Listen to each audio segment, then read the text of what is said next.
近一段時間，如果要說哪一對熒幕搭檔最容易讓网友開啟8倍鏡模式，那麼張凌赫和田曦薇絕對是繞不開的名字。尤其是逐玉熱播之後，兩個人從劇裡的謝峥和樊長玉一路走到了劇外。原本只是一次次正常的宣傳互動，卻因為一些太過自然的小細節，被網友反覆截圖、放大、慢放，甚至逐帧分析。有人說這就是演員之間合作默契好，也有人忍不住感嘆，這種感覺真的不像普通劇宣。但問題來了，到底是什麼讓張凌赫和田曦薇的互動一次又一次引發討論？如果只是簡單的營業，兩個人為什麼總能制造出這麼強的氛圍感？而真正有意思的地方，可能根本不是那些明顯的甜，而是一些發生在台詞之外、鏡頭之外的下意識反應。今天我們就來把這些互動細節重新梳理一遍。先從逐玉說起，這部劇中的謝峥和樊長玉本身就是一個非常容易產生化學反應的組合，一個外表清冷、身份複雜，一個性格直爽、行動力極強。兩個人的人設看起來完全不同，可一旦放在一起，卻剛好形成了非常明顯的反差。也正因為如此，當張凌赫和田曦薇進入宣傳期之後，觀眾會很自然地把劇中的感覺帶到現實互動裡。尤其是在3月的逐玉追劇團活動中，两個人復刻劇中經典橋段，直接把現場氣氛推到了一個新的高度。其中最受關注的就是量腰圍的互動。田曦薇按照劇情設定拿起軟尺為張凌赫測量身體尺寸，這個動作本身其實並不複雜，因為它原本就是劇情裡的名場面。但真正讓網友開始瘋狂截圖的，卻是張凌赫當時的反應。面對鏡頭的時候，他並沒有表現得特別誇張，反而帶着一種略顯拘謹的狀態。而田曦薇則明顯更加放鬆，兩個人一冷一熱，一靜一動，反差感一下子就出來了。也正是這種反差，讓很多觀眾覺得兩個人之間的互動看起來不像是在完成任務，而更像是已經非常熟悉之後的自然配合。當然，這裡必須說清楚，演員之間的默契並不等於現實中的戀愛關係，節目上的互動也不能直接證明兩個人存在所謂的私人感情。但娛樂圈最有意思的地方就在這裡，觀眾真正喜歡看的往往不是一個已經被證實的答案，而是那些讓人忍不住猜測的細節。而張凌赫和田曦薇最特別的地方，就是他們的互動經常給人一種沒有那麼用力的感覺。比如在一些遊戲環節，兩個人的配合非常順。當主持人拋出問題的時候，田曦薇的反應通常比較快，而張凌赫則會根據他的節奏調整自己的回答。一個負責把氣氛推起來，一個負責接住對方。這種一來一回的節奏，如果單獨拿出來看，可能沒有什麼特別。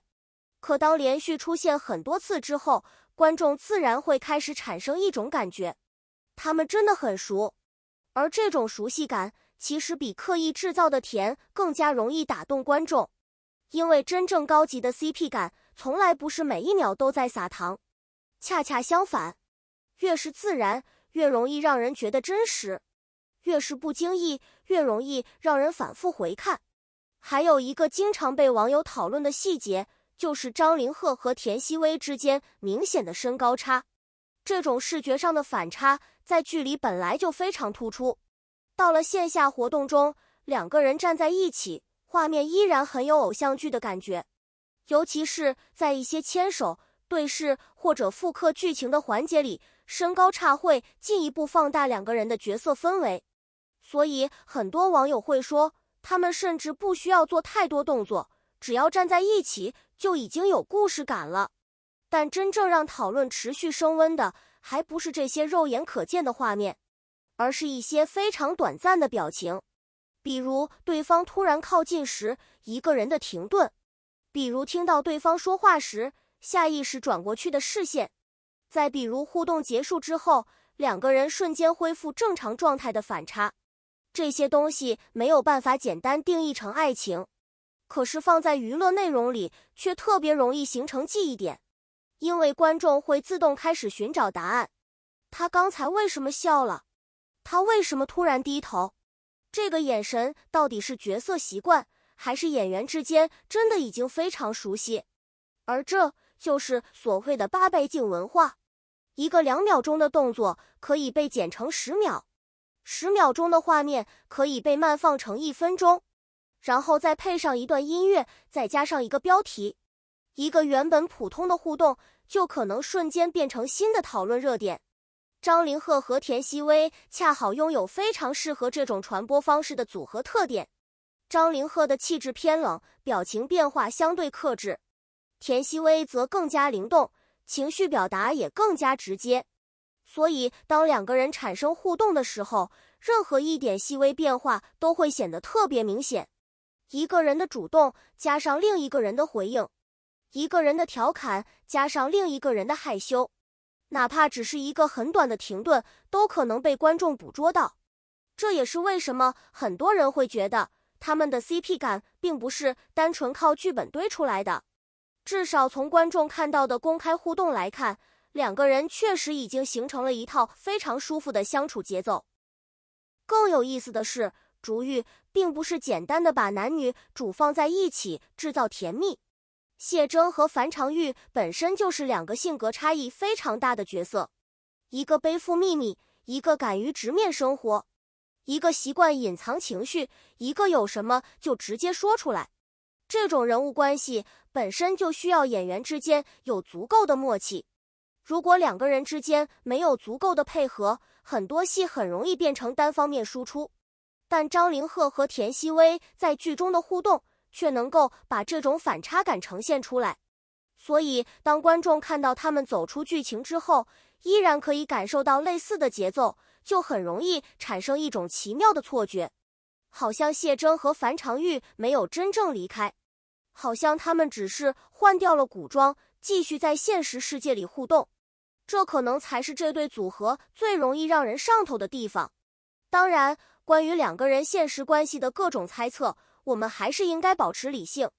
網上流傳的所謂證據，很多只是網友根據公開畫面做出的解讀。一個眼神不能證明戀愛，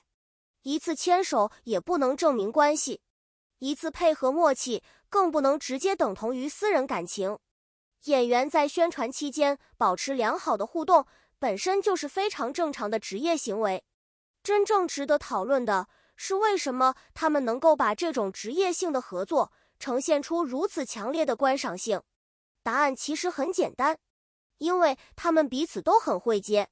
田曦薇敢於把氣氛推向前，張凌赫則能夠及時把這個球接回來，一個製造意外，一個負責回應，一個讓現場變得熱鬧，一個讓熱鬧不會失控。這種節奏感才是他們互動最核心的東西。而且隨着竹玉相關活動不斷展開，網友看到的已經不只是某一個名場面，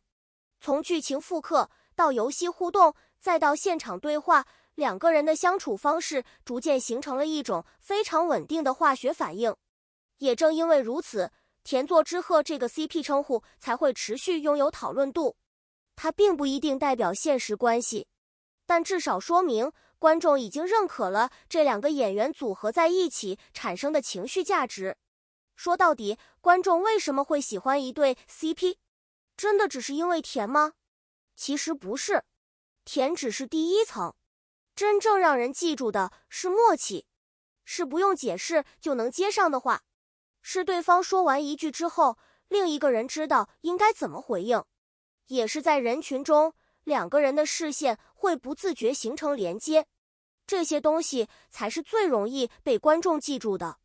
所以回頭再看張凌赫和田曦薇的互動，會發現最值得關注的反而不是那些被反覆剪輯的高甜瞬間，真正讓人上頭的是那些沒有被特別強調的小動作。因為刻意設計的互動看完就過去了，但自然流露出來的默契卻會讓人忍不住回放第2遍、第3遍。也許這就是為什麼竹玉結束之後，觀眾依然沒有立刻從這對組合身上移開視線。劇可以播完，角色也會告別，但當演員之間曾經形成過一種足夠強的化學反應之後，觀眾留下來的情緒卻不會馬上消失。至於張凌赫和田曦薇到底是不是網友猜測的那種關係，目前沒有足夠公開信息可以下定論。所以，與其急着給他們貼上某種標籤，不如把答案留給時間。畢竟娛樂圈真正讓人着迷的，從來不是已經公布的結局，而是那些還沒有答案的細節。張凌赫和田曦薇的故事或許就是如此。我們看到的是一次次公開活動，一場場節目互動，一個個被鏡頭記錄下來的瞬間。至於這些瞬間背後究竟意味着什麼，也許只有他們自己最清楚。但可以確定的是，竹玉讓謝峥和樊長玉成為了觀眾記憶中的一對角色，而張凌赫和田曦薇則用一次又一次自然的互動，讓這份角色之間的化學反應延續到了劇外。所以，所謂娛樂圈最大謎團，可能根本不是他們有沒有在一起。真正值得八倍鏡觀察的是，為什麼兩個人只要同框，就能讓觀眾自動腦補出一整部偶像劇？而答案也許就藏在那些最不起眼的細節裡。一個眼神，一次停頓，一句接得剛剛好的話，以及兩個人都沒有刻意解釋，卻偏偏被所有人記住的默契。這才是張凌赫和田曦薇最讓人上頭的地方。